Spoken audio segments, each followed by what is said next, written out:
The indisputable myth of perfect clients. I can't read the rest of this, but I'm about to. Let me make sure the old Facebook is muted. It wasn't. I'm glad I made sure it was. And so you don't have to worry about that if you wear earbuds. That's right. Yep. It says the indisputable myth of perfect clients. Do perfect clients even exist? Yes. And can you figure out what traits make them perfect? How many traits do they need to have? What do you need to know and understand? Or what do they or then? Oh, it should say they, but it was okay. Typo. Yeah. No problem. What do they need to know and understand to believe in order? Yeah. Right. All right, cool. So these are the questions we want to ask. And here's why, guys. So Joshua and I have been doing business online for a cumulative 40 years, I believe, if I did my math right. I'm old. Right? Yeah. And 17 for you, 23 going on 24 for me.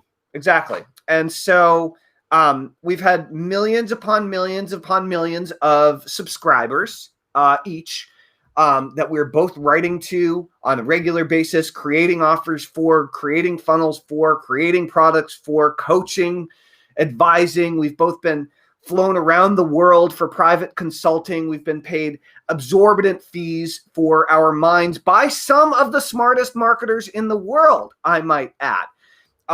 So the reason I'm mentioning this is because we've been around for a long time. We've done a whole bunch of stuff, and we still suck. We still suck. Or we still struggle, I should say. Not suck, but we struggle. But here's the thing: the struggle is real, and it never ends. As an entrepreneur, that's something you should be aware of. Is no matter how good you get, you never stop struggling, because there's always something new that screws up. Like you're always presented with a new obstacle, a new challenge.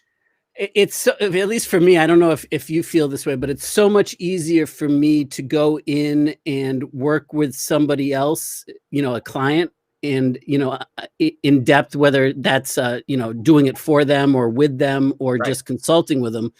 I can see that so clearly. But when it's our stuff and I'm in the thick of it, the mud, the bud, and the flood of all of it. And it's like all of a sudden I become an idiot. Yeah, well, but this happens to almost everyone, right? And being able to overcome those insecurities or foolish thoughts about ourselves, that's what makes the difference between when you're completely destroying it and completely crushing it on a continual basis and when you're not. Yeah. Right? Is being able to find that balance. So right before this live stream, which is why we're starting a little bit late, Joshua and I had a meeting. And on that meeting, we were discussing perfect clients.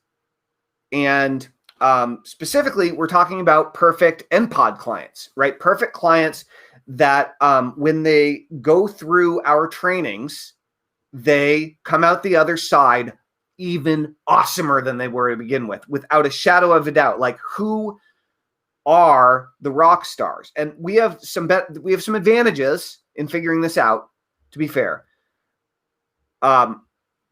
Joshua, you've sold thousands and thousands and thousands of copies of NPOD and other variant products and philosophies and training programs and coaching programs that build on the original principles of NPOD and Income for Life in various forms over the years, right? Correct. Mm-hmm. Allie, Allie, what is up, my friend? It is good to see you. We should hang out soon. I hope that your trip was out to see your mom, right? I think your mom. I hope it went well. Been thinking about you. So please say hi to Joel. We should go running soon. Or biking. We should go biking soon because he's not running much. Maybe I'll take my bike down there and we'll go for a ride. So perfect clients, do they actually exist? Totally got distracted. Thank you for that, by the way. Actually, you want me to pick it up? I'd actually like to tell you a crazy story about Allie. So okay. Allie's interesting because we only met a little over a year ago, and we met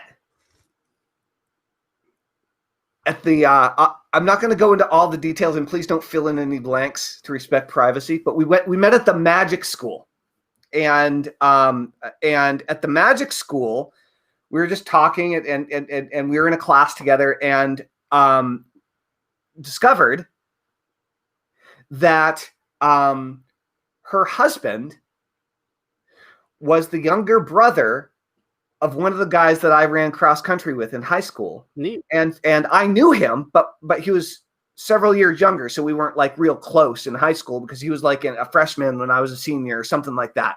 Right. And or maybe even younger. He might have been in like 6th grade when I was a senior. And so we were far enough apart that, you know, like we crossed paths a bunch, but like didn't have a lot of interaction. And his family used to love Tellman salsa. Like they were one of the biggest fans of Tellman salsa. And so it was funny to meet at this interesting magic school under those types of circumstances. And we ended up becoming great friends. So it was cool. Yeah, it's like every so often I'll bump into somebody that knows my family in Boston's kosher butcher store, like because it was a staple for 100 years. Like Rakia, for example. Yeah. Right. Yeah. Yeah. And Totally. and they're like, you're Shafran's Meats or Jacob, you know, and it's like, well, yeah, my family. Yeah. And it's so funny. So that's interesting. I'm going to write this down. Okay. So I'm going to make a new Google Doc. And we're going to make a list of the traits that we think of as perfect. Like when you think of perfect clients, Joshua, and I really urge you, because we've both played ball significantly in both the internet marketing training, even over into BizOp category. And we've also done, respectively and completely separately, a ton of stuff in the personal development category in terms of niche and markets over the years, right? And so, and obviously having clients that are well-versed in both areas and passionate about both areas, that's something that makes a big difference. But when you think about people who have significant financial business success utilizing NPOD and its variants, what are some of the traits either the traits, the beliefs that they need to have about the world, about themselves, or the knowledge? I want to back up and talk about this concept of perfect clients or ideal clients. Okay. And the reality is that they aren't already ideal from what I can see. They aren't already perfect coming into the relationship. They need to be, they might have all the core things in terms of how you can serve them and how you can interact with them and all of that. But for them to be an ideal client or prospect, there's some things that need to happen prior to that will, you know, that if you can do your job to enlighten them or raise their level of awareness and, you know, step up their game a bit, that then they come to you not only now they are ideal clients because they understand what they need to in order for you to help them the most. And when I say you, I mean us. You know, in terms of being able to contribute and have the biggest successes inside the processes and the systems that we have in place for them. And, you know, combined with that is them coming into the conversation already believing, already understanding some of the core concepts that are necessary so that we don't have to do any kind of brain surgery or you know, like we're not trying to audition who we are, what we have, that type of thing. That they come to us predetermined to understand what the key things are that we can do with them, right? And that they already understand a level of influence with us that's at least comfortable enough where they look at us with some sort of an expertise or authority. Right. I totally agree. It's almost like they read the handbook before they showed up to class. You know what I mean? And so, like, what's covered in the handbook? The way that I like to think about it is like, if I like that. Nobody's released a handbook in a while. That was all the rage along with playbooks at some point. But the way that I like to think about it is like as entrepreneurs, as business owners, as people that whether it's building a practice or some sort of consulting practice or practitioner like a health and wellness type thing. There are things that we wish that people understood. Coming into that, they knew, that they got. And there's things about like the way that other people do it versus the way that we do it. There's that we wish that we understood, that they came to us already understanding it and accepting it. And those are the insights that if you can build that into your marketing process, those are to me, that's what makes for a perfect client. So like in our case, I think there's probably maybe 5 big chunks, if you will, that that we have to help people see and that they have to accept and understand in order for them to have success with what we're doing. And in general, I mean, like having success in general, if we engineer it right, which is the way I personally like to do it, is like success overall, like universal, whether it's working specifically with us or in life. These are the missing ingredients that are keeping you from having what you want to have, the results that you want to see in your life. I agree. So okay, so I'm taking notes on this Google Doc, which I will share with you, by the way. Okay. And I'm going to call this the perfect client. Right? Save, and then where you go, boom, and send. So, we're going to start by saying, all right, well, who are we really talking to? And the largest email lists that I have and that we have are mostly my hypnosis, money mindset, abundance mindset, law of attraction-ish type lists that I've been building for the last decade or so.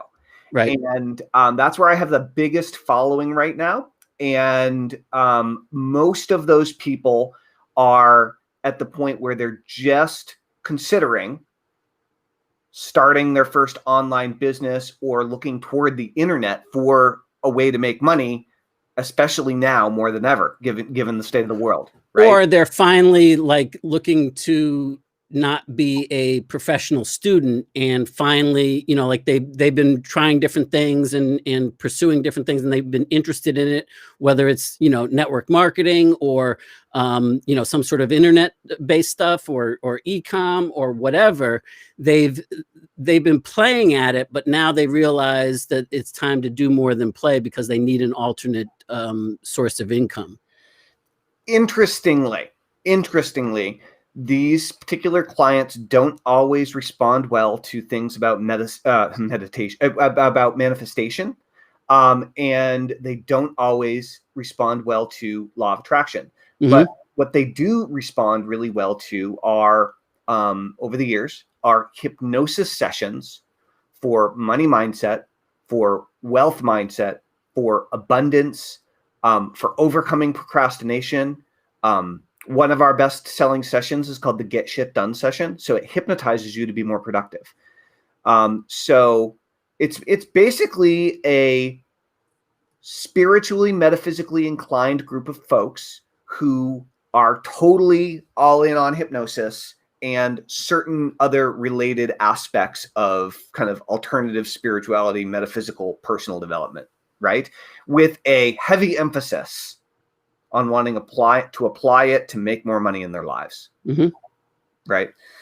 So that's kind of the pond, so to speak, that we're fishing in. That's the group of people that I've developed the largest following around over the last decade. So now, by the way, let's do a little, if I should be wearing a hat right now. I don't even have a hat within freaking, yes, I do.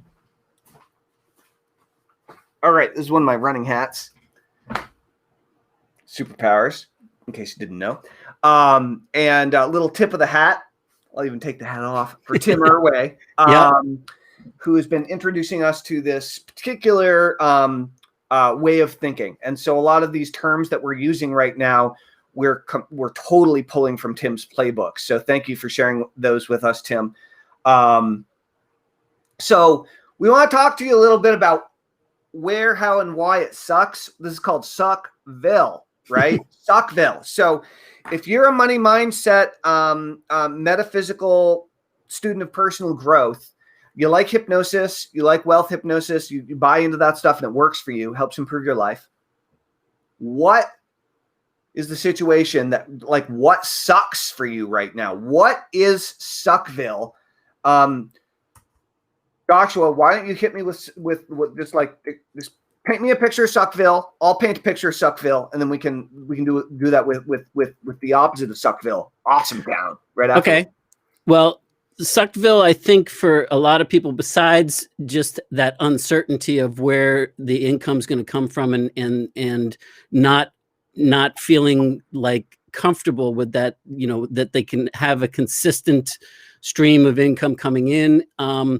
But I think that there's a big tug of war in people because there's a lot of stuff that they've tried and that they've experienced that's icky, and that like is very salesy and very not in the best interest of the people that they're trying to serve. That they don't put the clients first and that type of thing. So I think there's a battle of minds sometimes that you have in order to have success in the online world and to generate an internet-based business income stream.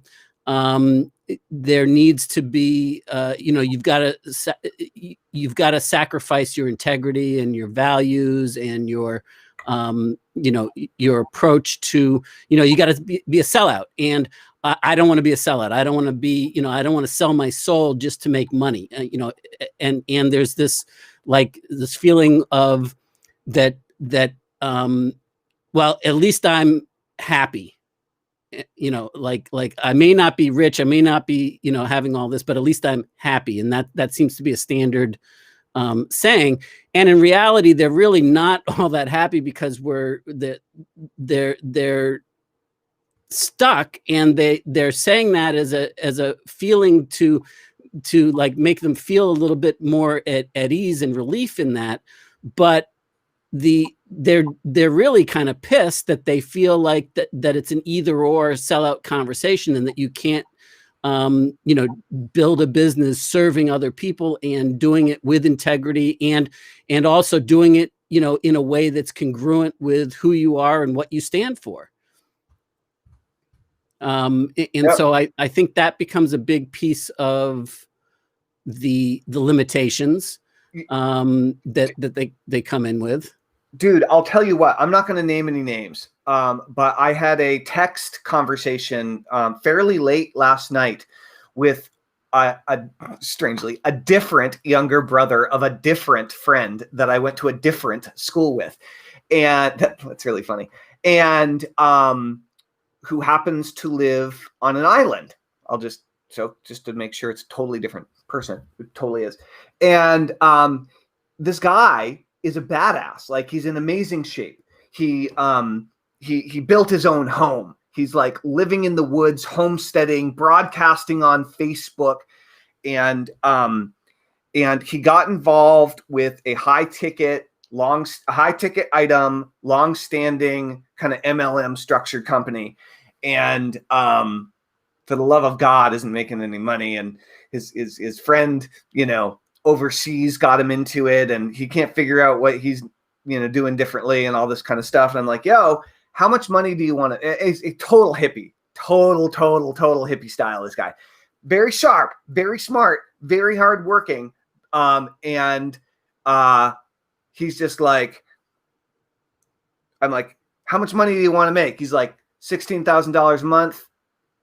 I'd love to be at 20. I'm like, all right, this is good. He's got some aspirations. Awesome. And like, I've met this guy, a bunch of years ago, but like, we've hung out, and he's great.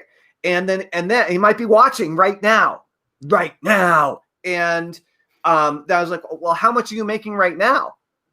He's like, well, my friend who's selling these things just had her first 6-figure month. I'm like, great. How much are you making right now? And I was like, how are you paying the bills in the meantime? And he has a side business that he's doing that's more local. That's more of a time for money kind of a gig. And he's like, well, it's what I'm doing right now is new, and my friend's doing it too, and making $10,000 a month. I was like, good. I don't care about your friends. How much are you making per month? And he's like, I get by on 1,000 or less. And I'm like, dude, he still didn't say. this isn't. Yeah, but still, he said, about 1,000, maybe less, right? But if his exact words were, I can get by on about 1,000 a month, right. Yeah, then that doesn't mean that that's what he's generating from that business. That's true. One way or the other, it's less than $1,000 a month. And I was like, dude, your problem isn't not knowing how to sell these things. Your problem is that your mindset's not right. I mean, if your mindset is not right, you can't make 20 grand a month if you're just barely scraping by on 1,000. And we need to work on your mindset. And so really having that, there are a lot of reasons that we can keep stuck and keep our money thermostat low. But one of the biggest ones is, just to circle this back around to what you were saying. I don't know if this is his issue or not, but one of the ones is that people with money are evil. I mean, bottom line is that if you have money, you're a sick fuck who's taking advantage of people. Yeah. So if I get rich, or if I start making that 16,000, what's up, Gene? If I start making that kind of money, then that means that I'm an evil overlord. I'm part of the machine now that's gonna, and I have to start hating myself. So subconsciously, I'm gonna, who wants to be that?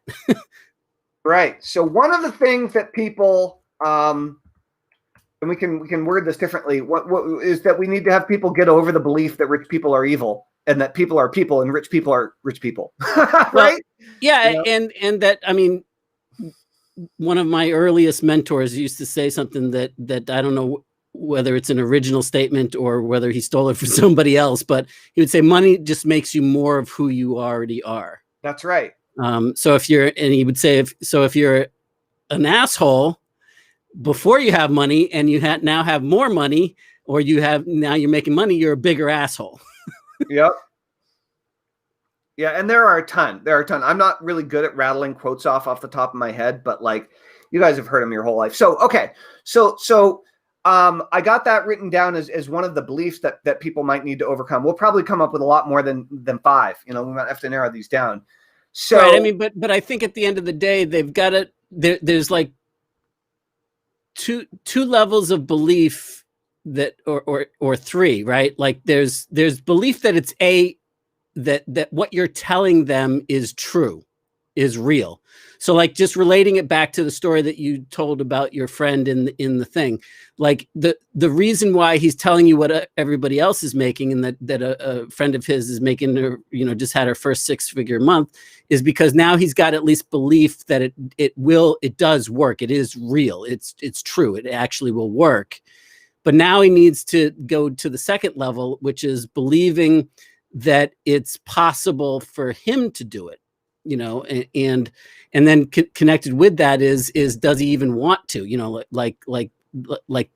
does he realize that he's got some deep-seated resentment about money or people with money?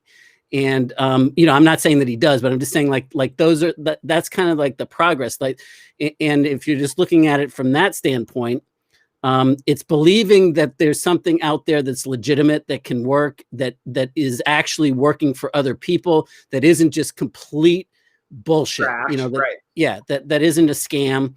And then it's believing that it can work for them, not right. or for other people, right? Like the testimonials, that's where testimonials come in. Well, it's working for everybody else, great. But then I guess the third level is, will it work for you? Personally. Yeah, exactly. And, that's definitely the journey overall that's going on. But then specific to us, there's the money mindset, there's the professional student mode, I get up every morning and I meditate and I stay positive and I say my affirmations and I listen to good quality stuff. I plug those headphones in, and it makes me feel good. Unfortunately, I'm just not, like the law of attraction just isn't working for me, or, I must not be, I must be doing something wrong, or I must not be working hard enough at it, or, because I'm not seeing the results that I want to see happen manifest, or I'm not seeing the prosperity, coming into my life that I truly want. But I'm never going to give up the faith. I'm going to continue to go to those, the workshops, because I enjoy them. I'm going to, continue to plug in those, the MP3 recordings. I'm going to go onto YouTube. I'm going to, because all of that stuff, makes me feel positive and fulfilled. And I can tell you all of the different things that I'm learning, and I can probably, teach it better than the people that are teaching it to me. I can teach it to you. Awesome. I totally couldn't take notes on that. Well, hopefully the closed captioning will catch up with it. Cool. So check it out. I need to wrap at 3 o'clock, which is in 12 minutes. And so far, I have one key thing that people need to overcome written down, which is people need to get over the belief that rich people are evil, right? So let's really focus in on the core beliefs that people have to have or shift, or things they need to know in order to become perfect clients, right? Do you have any clear one-liners on any of those, or should I start? How are you feeling? I've got. So, I've got them outlined in my head, but is that what you're looking for, or do you I just think that's want to all dig we have into time. yours? Yeah, we really that's all we have time for, I think, because otherwise. Well, there's the linear learning. They've got to understand that regardless of what they're, there's always going to be a learning curve and a gap between learning something, and they're never going to have perfect clarity because of the learning gap in between, learning and doing. So learn, believe and learn by doing. Learn by doing, and not getting stuck in that linear learning trap of, I first got to understand everything and know it perfectly and have that perfect clarity. Right. Okay. Yeah, what else you got? And so connected with that is the learn by doing or experiential, that they might as well learn and do simultaneously.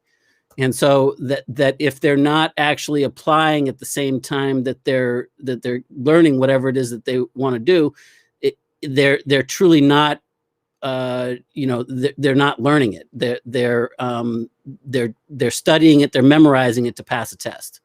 Mm-hmm. And then we get into some of the mechanics of the, specific to us, which is the biggest issue is that people think they understand that there's three major things that they need for success online. They need traffic, people coming to their online system. They need marketing, and they need the technical know-how to do all of that.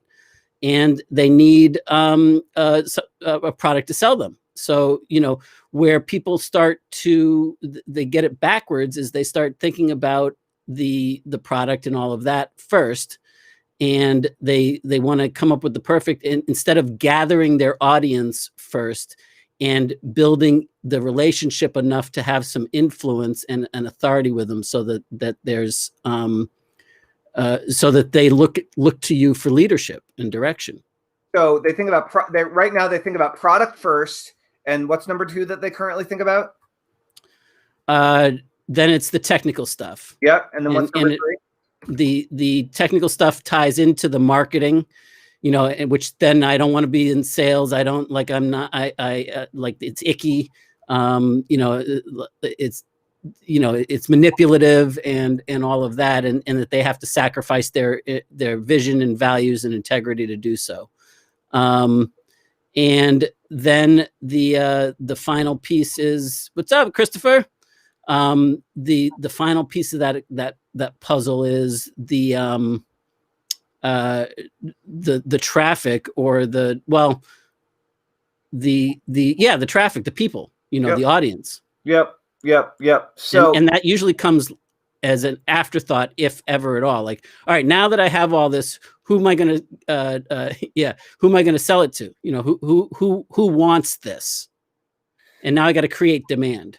And then very often people don't even think about mindset. My No. mindset doesn't even come. Okay, so I think so. Check it out. Check it out. So check it out. Right now, most new business owners, for lots of good reasons, are like, okay, I want to start a business. What am I going to sell? Like, if I'm going to do it online, what's the technology I need to sell it? Right? Oh no, I'm not techie. I can't move forward. Right. Right. Then they might think about marketing. Right. And then marketing tactics, marketing strategy. And then they realize, oh, I need some traffic. So where am I going to get it?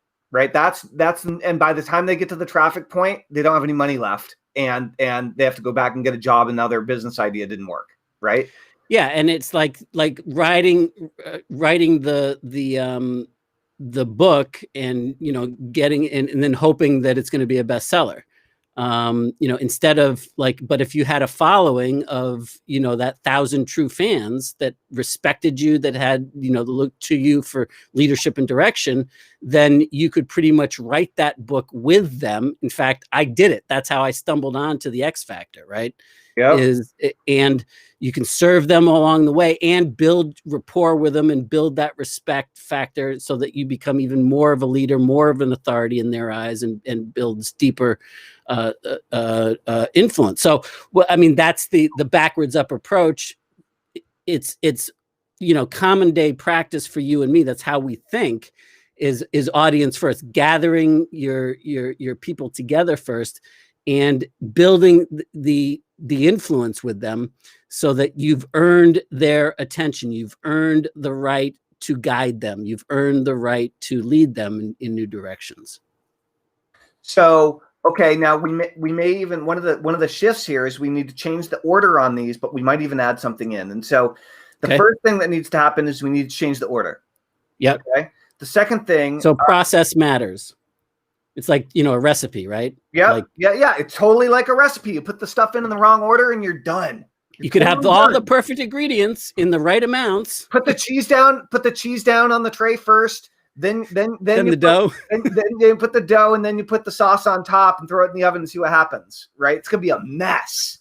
Or eat it before you put it in the oven. That's right. That's right. So change the order, change the sequence. Right? Then what are we gonna do? Well, we're actually gonna focus on traffic first. And just so you know, we're actually talking about building your audience. That's really what you're focused on. But really, and building an authority relationship with it over time. And the thing about that is that it's up to them to elevate. You can't force them. You can't demand that they look at you with respect, but you can earn it. And it's up to them, because it's all perceived in perception in their mind. It's up to them when they decide to elevate you to the next level of that influence. Yep. Okay. So check it out. We can keep tweaking this. So first thing we got to do is we have to change the order, right? The second thing that you need to do is you actually need a clear business plan so you can see what the heck it is you're going to build before you start going. Isn't all of this the business plan, though? Well, maybe it is. Again, we can change that as we go. I'm calling that the marketing strategy. Like the greater strategy for your business. You need to know what it is you're going to build, right? So when doing that, we need and mindset. We might want to leave that out. We might want to cook it into the overall message. It might be on the list. It might not. I'm not sure, but it seems to me that we got traffic or audience first. We need to focus on finding and building the audience first.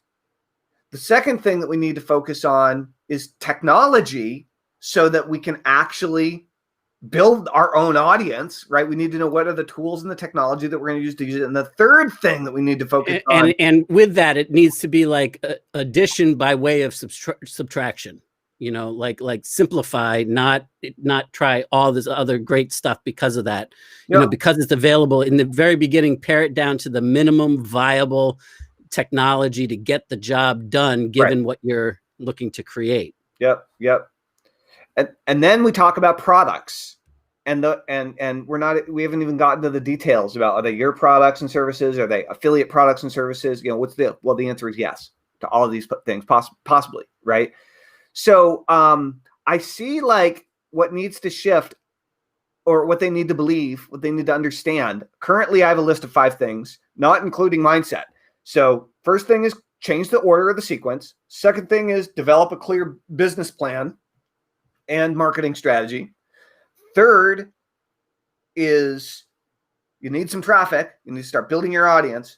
Fourth is you need to have the tools and technology to do it. And fifth is you need the products that you're going to sell. And I'll tell you, I want to say sixth, and this is where we need to pare it down, is you need to have a skill development, and that maybe this comes up earlier. DEVELOP. I mean, a skill development mentality, right? Basically, and this might be part of mindset, is you need to develop 3 key skills to make this work. Like, you got to develop some basic tech skills. You got to develop some basic copywriting skills. And what are the other skills? I mean, I guess you're. Well, I mean, there's I mean, you've got to accept and understand that this isn't just lip service about building the audience first. Like, if you did nothing else but build audience first and build and focus in on serving them before and turning them into, you know, lifetime fans and clients of yours before money ever changes hands, you'll get wealthier than you ever thought of, and it'll be at the, you know, without even having to worry about your products and services. There was something. Well, I mean, they need to understand and accept, in order for this to work successfully in life, in my opinion, and definitely with us, that this is a learn and do simultaneously. As you pray, move your feet. So you've got to be willing to understand that this is a, you know, get used to feeling stupid, you know, because you're going to be trying new things that you've never done before. That's a hard thing, man. That's a hard sell. I find out every time I say it, it's like crickets. Yeah, but if you really don't like hearing that. Yeah, but on the other hand, if you say it in the right way and they understand it, then at least when they start to feel that way downstream, when you're working with them, you can. And then they'll go, oh yeah, you know, Josh said that, Tillman said that was going to happen. Right. And I find, actually, it depends on how you, I mean, like, I don't put it in a way like, you know, like this is going to suck and you're going to be working, you know, but I do say, like, look, it's hard. You know, the good news is you probably love learning. You probably love growth, and you love trying new things and seeing new things and experiencing, you know, learning those new things. That's why you've been, you know, attracted to the personal development, spiritual development, subliminal powers of the mind type stuff. And so now the question is, like, there's still, you've got to be able to actually use that stuff to get to create the goals that you want to create, to create the results so that you can live it versus continuing to pursue it, to seek it.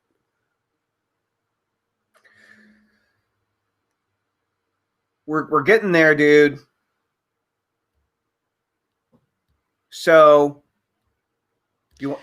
Yeah, I mean, well, I mean, it's getting over the linear learning, and it's accepting that what goes with at least the experiential nature of things, right? And if they understand that, and that they've got to either create for themselves or find a learn by doing framework, right, or create one for themselves, that's the missing piece. You know, like, you can learn all of this other stuff perfectly, but if you don't actually start to implement at the same time, that's where the real learning takes place. And that's the learning curve that is where you start to feel stupid. Right. And it's just because you never done it before. It's like learning a foreign language. Right. I mean, your language is learn by doing, or learn and do simultaneously. Mm-hmm. A variant that I wrote down is learn skills by practicing, not information by memorization. It's much more wordy, but it's the same basic idea. Yeah, I mean, it's skill mastery. And the only way to skill mastery, or at least skill unconscious competence, right, where you're no longer thinking about it, where it's truly a skill for you. You may not have mastered it, but it's a skill. Right. And you don't have to be thinking about it consciously. It has to have an element of application, of practical application in the real world. Yep. Yep. I mean, you can't learn to ride a bike reading a book. It's just, no. And I think there's a famous book actually written that said something like, nobody ever learned to ride a bike in a seminar. Right. Right. So let me see here. Experimental experiences. Yep. So, okay. So here's what I'm thinking, dude, is, how we're like, well, what are the things? Not to interrupt you. I just want to let you know that it's 3:03. So I know you've got a tight. Yeah. I'm about to go do a mad scientist experiment. So I got to hustle. Yeah. Okay. So rather than saying what they need to shift or what they need to learn before they become perfect clients, maybe what we could, the thing here's is, the breakthrough. Here's the aha. That's, so here's the thing. What I'm saying is we have 6 items: change the order, clear business plan, traffic, technology, products, and skill development mentality. And or learn by doing it. It's all the same thing. Skills development. Yeah. I mean, learn by doing is a subset under the skills development. Right. Yeah. I mean, so skills development, skills proficiency. We didn't even address money mindset stuff. Right. But it all is really. Well, it is. But in terms of getting really clear on who our perfect clients are and what are the 3 big shifts that they need to make in their thinking in order to be set up to crush, right? We need to pare it down. We need to clean it up. And so anyway, it's on the sheet, and I think we're close. Cool. So take a look. I'm going to go do a mad science experiment. We're going to make do-it-yourself, non-explosive, no heat involved lava lamps. Should be pretty cool. Christopher just said the aha can have some haha. Absolutely. If you're not having fun at the same time, if you're not enjoying it, if you're not laughing, then what's the point? That's right. Like that relates back to what we were talking about earlier too. There is a way that you don't have to do it in ways that are not congruent with who you are. Anyway. All right, sir. Have fun with your mad scientist experiments. All right. We got some good stuff. Thank you, everybody. Thank you, Christopher, for all the interaction. Good to see you, Allie. Good to see you, Gene, and everyone else who didn't chime in. Good. Thanks for joining us. It would be great for you to say hey. In the meantime, thanks for watching. Thanks for being here, and we'll see you tomorrow. See ya. Over now. Bye-bye. Bye.